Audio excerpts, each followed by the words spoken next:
présent au nom du conseil municipal, dont vous avez quelques représentants ici, au nom de tous les Coimériens, toutes les Coimériennes, nous vous souhaitons la bienvenue à Coimer. So this gentleman is the second man after the mayor. So he is welcoming you all to Coimer in the name of all the mayor and deputies and the famous people who rule Coimer.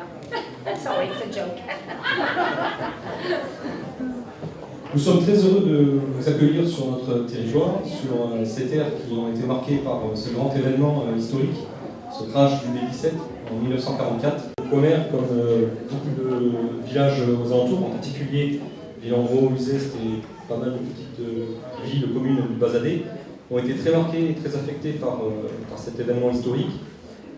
Donc marquées par l'implication forte aussi des résistants, des familles locales, des réseaux, des bataillons qui ont contribué fortement pour la protection de l'équipage américain qui était venu pour défendre la France.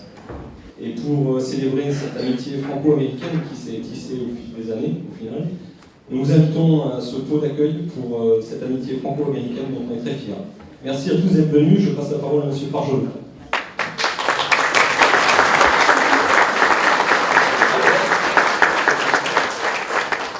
Très rapidement, c'est pour remercier M. Constantin et M. Morin, le maire, qui est absent pour des causes cyclistes nationales. Il est président de la Fédération française de cyclotourisme et il s'occupe du Tour de France. Il est président du Tour de France cyclotourisme. Et donc, il est malheureusement très éloigné et très meurtri parce que je crois qu'il est originaire d'une région qui a souffert pendant la guerre. Il aurait aimé être là. Le truc est tombé par terre. La verrière. La verrière. Et monsieur Labardin non, mais je vais lui redemander. l'a récupéré. Voilà, la verrière. Voilà. La verrière de l'avion qui a sauté quand le parachutiste. Vous allez le voir, voilà. Vous allez le voir à la salle des conférences. Where was it discovered? In the earth. Oh, okay. Okay. And it was a plane from Turkey. Okay. Here? Voilà. No, in few kilometers. Alors on le présente à la salle des conférences. Il y a Voilà. la salle des D'accord. conférences. Le Ici. morceau là. Romestin Ok. et Cours-les-Bains. Et nous, on est où? Silas, il n'est pas là ici? Cours-les-Bains, c'est Romestin, Non, Cours-les-Bains, mais c'est. Silas, il est où? Silas, on n'a pas. Silas. Non, mais c'est là, c'est Gironde. Non, c'est là. Nous, là, l'avion est tombé ici. Toujours pareil à Romestin. I see. Et ça, Lady is insisting that you come over here. Okay. Yes. Pardon. ouais, je vais en payer. C'est là, tu veux voir vous voulez voir quand même. Pas si vite. Je tourne. Oui, oui. C'est le même, hein. Vous connaissez? Vous voulez commenter, parler là Oui, alors c'est les recherches qu'on a fait à Romestin. Tout à l'heure. Le morceau. En juillet 1995. Le morceau est tombé. Pour rechercher le Mustang de M. Vous allez Jaeger. le voir, c'est Monsieur Jaeger. à Bazas. Tout à l'heure, Qui est tombé, qui s'est craché le 5 mars 1944. Et il y aura à Romestin. il y aura la mitrailleuse. Et il s'est parachuté, il est tombé en parachute chez M. Labardin, le parachute que M. Labardin a récupéré à l'époque. Romestin le village, Alors vous allez et là l'endroit où est tombé l'avion. Ici, là. il y a des morceaux de l'avion où nous sommes allés ce matin du B-17. Nous sommes passés devant une maison, j'ai attiré votre attention juste après avoir passé le Bartos, une maison à gauche de la route, c'était la maison de monsieur Dubroca, d'Étienne Dubroca. Alors c'est important parce que ce monsieur est également propriétaire d'une palombière à distance, là à 500 mètres, qui est en face d'un moulin de l'autre côté du Bartos qui s'appelle le Bonloc. Il est propriétaire du moulin, de la palombière, et sa maison, la palombière et le moulin ont été des lieux stratégiques.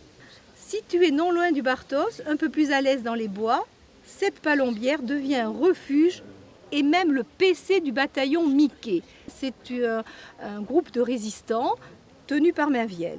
Cette palombière appartient à Étienne Dubroca qui habite la maison en bord de route donc, que nous avons évoquée. Il est meunier. Son moulin, le Bonloc, est sur le Bartos, en face de la palombière. Ces trois sites facilitent l'implantation du maquis. La maison est le lieu de rendez-vous de Mainvielle, capitaine du bataillon Mickey. La palombière sert de refuge aux maquisards. Le moulin les approvisionne en farine et le bief devient le lieu de baignade. Il faut bien se laver. Cette palombière cache des défractaires au STO, c'est le service du travail obligatoire, ou autres personnes en situation irrégulière. Il pouvait y avoir des juifs, il pouvait y avoir des communistes. Déjà à la mi-mars, Seidel, un Américain dont le B-24 a été abattu à Dieu-Olivol, c'est ce bombardier B-24 qui s'est allégé de ses bombes sur la maison d'Aubiac devant laquelle nous sommes passés ce matin. Un de ces aviateurs transite par cette palombière de Dubroca. Il est récupéré par le maquis de Lorette. Il part de nuit à bicyclette de Sainte-Bazeille et pour arriver ici, à la palombière de Dubroca, de nuit. Ensuite, il est acheminé à Casteljaloux. C'est mon grand-père qui a accueilli les aviateurs américains. Voilà. Ils sont restés ici combien de temps? Je crois qu'ils sont restés 2 ou 3 mois. Puis après, il les a cachés dans le maquis. Mais il s'occupait aussi des parachutages d'armes et tout ça. Ils sont repartis aux États-Unis, ils ont tous été sauvés. Ils étaient combien? Ils étaient 9. Puis ils ont gardé contact avec ma tante jusqu'à ces dernières années, quoi. Une fois qu'ils étaient rentrés aux États-Unis, ils ont renvoyé la photo qui est là au milieu. Voilà.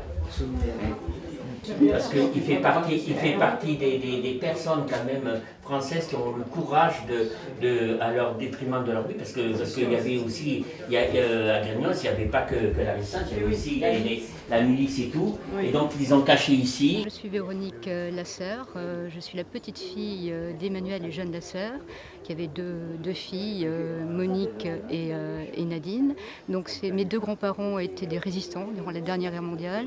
Ils faisaient partie du groupe Mickey, qui était localisé sur Grignol.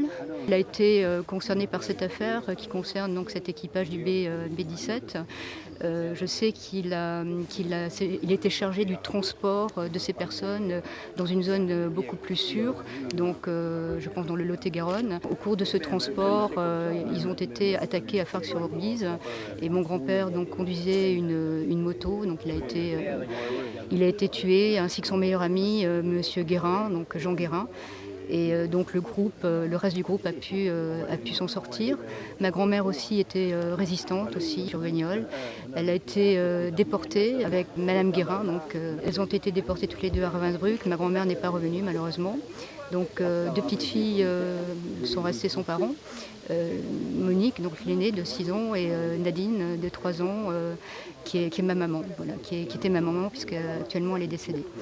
Je suis très fier et très heureux de rendre mémoire à ces gens courageux qui ont rendu notre liberté aujourd'hui. Je pense que ce sont des gens très courageux. Il y a eu beaucoup de gens comme ça très courageux, des gens qui ne se sont pas fait connaître aussi, pas forcément résistants, mais des gens de simples habitants dans le coin qui ont fait des choses remarquables. Il ne faut pas oublier tous ces gens-là parce qu'ils nous permettent actuellement de vivre dans un pays démocratique et on doit vraiment les remercier. Ils ont le mérite de rendre notre liberté, parce que vous voyez sur les volets, de mettre le drapeau français et américain, on ne pouvait pas le faire avant. Et je suis très fier aujourd'hui qu'il y ait autant de monde dans cette maison. Et surtout dans une maison en pleine où on est libre. Et aujourd'hui on peut le faire parce qu'on est en liberté et c'est grâce à l'action de son grand-père, aux aviateurs aussi, bien sûr, je rends honneur aussi aux aviateurs. Et c'est grâce à lui, grâce aux Américains qui sont venus, et puis grâce à toute leur action, parce qu'il y a eu plein d'actions à côté. Et la mémoire de son grand-père, Jean-Louis, qui était un très grand résistant militant. Je suis fier d'être dans cette maison avec ma compagne parce qu'elle perpétue cette mémoire. Je suis très fier pour ton grand-père et puis de tous les gens qui ont participé à ce qu'on soit aujourd'hui libre. Voilà. Aujourd'hui, c'est un moment de joie, d'accueillir, et je souhaite de boire un verre de liberté et d'amitié avec les petits-enfants des parachutistes qu'on a accueillis. Cette maison, elle revit par rapport à l'histoire, beaucoup d'émotions. Et je suis très content que ma compagne qui est la petite fille Méric, qui doit être très heureuse très fière. Alors ici, le 15 juin, c'est à Silas que Maurice Adam conduit. Après les 7 jours passés ici, on ne peut pas les laisser trop longtemps sur place. Le maquis le récupère et emmène les 9 aviateurs à la palombière de Monsieur Dubroca. Ils s'impatientent, les Américains. Leur but est de rentrer en Angleterre. Ce sont des aviateurs et non des résistants. Et là, mais par contre, pour les exfiltrer, il faut se mettre en rapport avec d'autres réseaux. C'est difficile. L'Herme, ensuite, il y a eu les événements de la bataille de l'Herme le 25 juin. Il fallait se faire un peu petit. Mais dès le 26 juin, il y a un premier groupe de 2 qui est exfiltré. Ensuite, le 4 et le 12 juillet. Les 2 premiers groupes sont bien passés. Hélas, le 12 juillet, ce dernier suite à une trahison, tourne au drame. La mort de 2 maquisards. Je ne sais pas si je vais y arriver. Elles sont là toutes les deux. Où est Monique? La mort de 2 maquisards. Emmanuel Lasserre et Jean Guérin, tués par les Allemands à la tour d'avance, sur la commune de Fargues-sur-Aubise, c'est Garonne. Alors nous avons la fille de Monsieur Guérin et nous avons aussi la petite fille de Emmanuel Lasserre qui est avec les Américains, je pense. Donc nous avons les 2 descendantes. Alors c'est assez tragique parce que leurs mères ont été arrêtées le 21 avril à Grignols sur dénonciation. Elles ont été envoyées l'une au camp de Aidez-moi Monique, votre maman Buchenwald et Madame Lasserre Ravensbrück. Elles ont commencé par Ravensbrück. Ravensbrück, maman est restée 3 mois et Jeannette est décédée à Ravensbrück. Le 12 octobre 1944. Donc suite à l'événement de la trahison du 12 juillet à la tour d'avance, les petites filles Lasserre, Monique et Nadine n'avaient plus de parents. Monique a récupéré sa maman dans le courant de 1945, qui est revenue complètement meurtrie, le corps, elle avait perdu combien de kilos? Elle est partie, elle pesait 80 kilos, elle est revenue, elle pesait 30. Ils se sont engagés jusqu'à la mort parce que le père de Monique aurait pu échapper.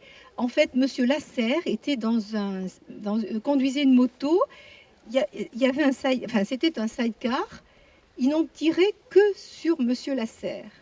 Et derrière, conduisant un fourgon, le père de Monique accompagnait les 4 Américains. Tout le monde a sauté du camion, mais lui est allé au-devant.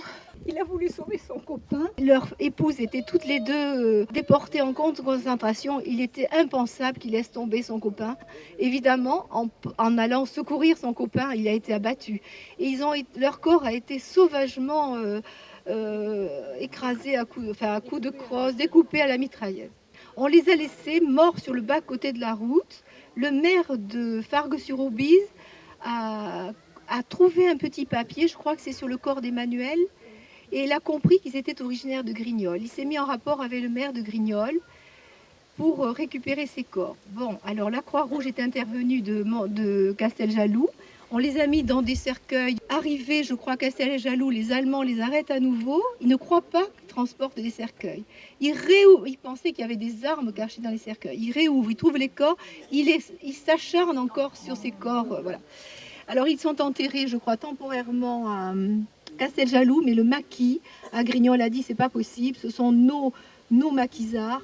Ils sont allés les récupérer de nuit.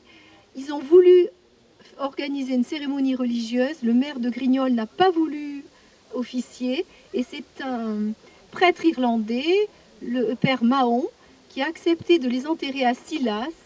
Tous les maquisards étaient présents, armés jusqu'aux dents, parce que les Allemands pouvaient venir les arrêter. Et ils ont tenu à faire cette cérémonie.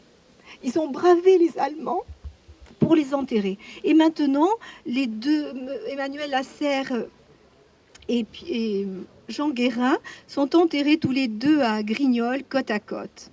Voilà, et Madame Lasserre n'est pas revenue, donc il y a une plaque qui signale qu'elle est morte à Ravensbrück le 12 octobre 1944. L'histoire commence à partir du moment où cette dame le termine. Les 4 Américains qui ont suivi mon cousin dans la débandade, et à travers bois et forêt, il n'a trouvé qu'un seul moyen, c'est de rentrer chez lui à Villeneuve-de-Mézin. À travers bois et chemin, parce qu'il n'empruntait pas les routes de retrouver les Allemands. Ils sont arrivés au moulin de Villeneuve, et là, tellement près de la route, ils n'ont pas osé y rester. On les a logés dans une maison à l'orée d'un bois, pas loin de là où habitaient mes parents et où j'habitais. Et là, pendant presque 2 semaines, je faisais le va-et-vient, leur porter le ravitaillement. Et je passais toute l'après-midi avec eux à discuter. C'est là où j'ai appris mes premiers mots d'américain. Quand ils sont partis, ils n'ont pas osé prendre mon adresse parce qu'ils se sont dit si on est pris, vous aurez des problèmes. C'est moi qui ai fait des recherches sur un dossier tenu par un dentiste de l'Irak. Il avait un dossier où il y avait plusieurs groupes de 4. Il y avait il y avait un nommé Charles. Et la seule chose que je me rappelais, c'est que le pilote s'appelait Charles. J'ai tenté l'expérience, j'ai écrit et je suis tombé sur le bon numéro. Et voilà, et depuis, nous avons correspondu jusqu'à sa mort. Voilà la fin de l'histoire. Alors on avait promis de se revoir, et puis voilà. Et quand je l'ai retrouvé, il était déjà venu à Villandor voir les gens qui s'étaient occupés de lui. Et il m'avait promis de revenir, puis bon, ça ne s'est jamais fait. Et alors voilà, aujourd'hui je suis très heureux de retrouver tous ces enfants, petits-enfants, avec beaucoup d'émotion.